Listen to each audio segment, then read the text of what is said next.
Hi, folks. If you're just joining us, I'm Brad Listerman, and I'll be moderating today's Zoom meeting with Dan Bates. We have been sent questions previously. We did take the top 5 questions, and now, Dan, we turn it over to you. Thank you, Brad. And of course, I want to thank you all for your support of Clean Vision Corporation. I'm sure that most of you know that Clean Vision has recently started a Reg A financing. We have successfully raised capital through this Reg A, and we expect that we now have enough resources to begin to execute on our business plan. And it's important to note that Clean Vision does not anticipate needing to go back out to the market for additional capital in the near future. Many of you have asked about the status of our current audit, and I'm pleased to let you know that we have completed years 2018 and 2019 and have been working on the year ended 2020. We expect that 2020 will be completed by the end of this week, and that upon receiving the audit report, we will then file for the uplisting to the QB.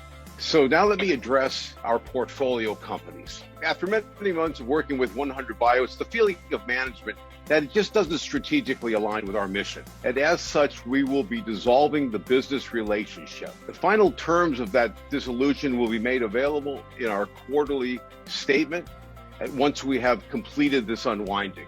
The next announcement that we issued was for the DRC, the Democratic Republic of the Congo. Many of you have expressed some concern about this area. It is challenging. There is no question about that. But if we get the DRC up and commissioned as we expect to, that will open the doors to the African continent for what we're trying to do. And MSW will drive the way.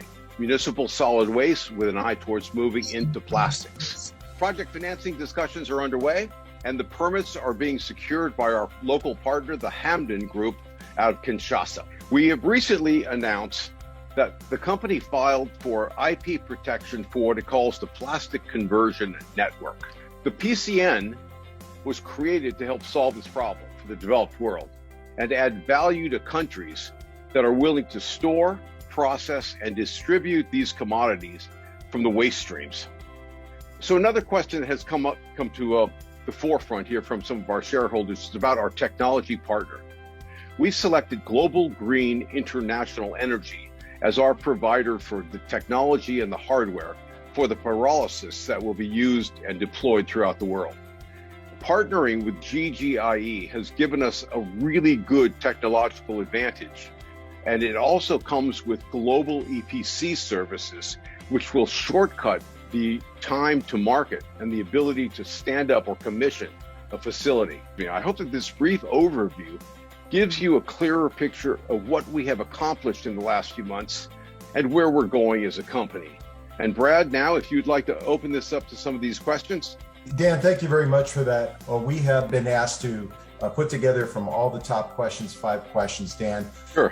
One of the first is an uplisting to a senior exchange a long-term strategy? Of course, we're working on that. The most important thing for us right now is to finish the audit.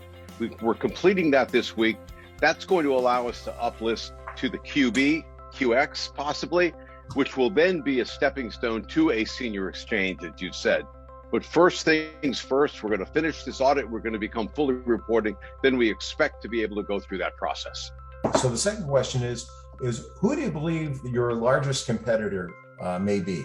Clean Vision is set up as a holding company in order to acquire other sustainable assets. We haven't really seen anybody trying to roll up sustainability or clean tech companies in the space. So that would limit the competition that we see on the horizon, but that's not to say that they're not out there. But in the case of Clean Seas, one of our subsidiaries, pyrolysis and pyrolysis companies are coming into the forefront right now.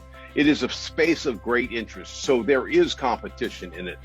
We haven't seen anyone doing anything like what we're trying to accomplish with the PCN. That's a global effort. Typically what we're seeing with pyrolysis companies, they're doing one-offs. They'll set up a facility in a local area and process whatever they can process, whether that's MSW or mixed plastic waste, whatever it might be. But with Clean Seas and the vision that we have for it, PCN becomes a global play. And we think that's what the differentiator is going to be amongst all of our competitors in the space. About plans on uplisting to the OTCQB, and what would that mean for the future of the company? Finishing the audit will allow us to then apply to uplist to the QB. It is definitely on the radar, and we hope to have that application in, as soon as we get the audit report back from the auditors, we'll start working on that. So it is imminent.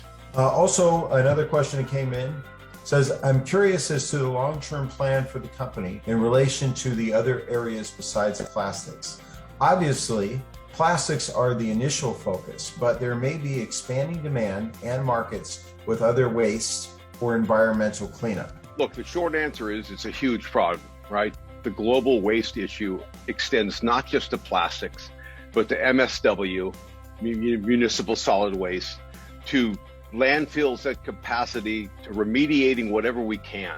So it is a huge problem.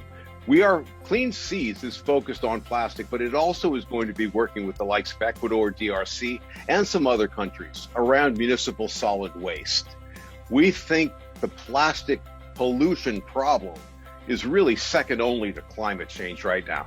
If this planet's not going to burn up, it's going to choke on plastic, and we want to do something about that. So we're working as diligently as we can to solve the plastic problem with an eye towards other waste streams. As I said, DRC, Ecuador, we've got some other projects that are being offered to us where we will be doing municipal solid waste. So it's not lost on us. We also have to have an eye towards renewable energy. And how do we provide carbon-free or carbon-light energy solutions to solve a lot of these global problems that we're faced with? One other question that came in, Dan. Are there plans to work with the government green initiatives as part of the Green New Deal, or are we already part of any? We love working with the government. If they are going to initiate something under the Biden administration, whatever it might be called, the Green New Deal or whatever, we are looking forward to being able to provide value to those initiatives. And of course, secure capital for the company in order to grow it. That would be great for our business, right? It would reduce dilution. Taking government funds to solve problems is always a great way for young companies to get a start. We're also very excited that in the coming week or so, we will be announcing a new board member who has deep government environmental contacts. And he is somebody that we believe will be instrumental in providing us access to this new source of non-dilutive capital. So we're looking forward to that as well, and stay tuned for that announcement. I just want to remind everybody that Clean Vision Corp is on social media platforms, Facebook, Instagram, Twitter, and LinkedIn. Find our profiles, like and follow them so that you can get the latest updates. Thank you very much.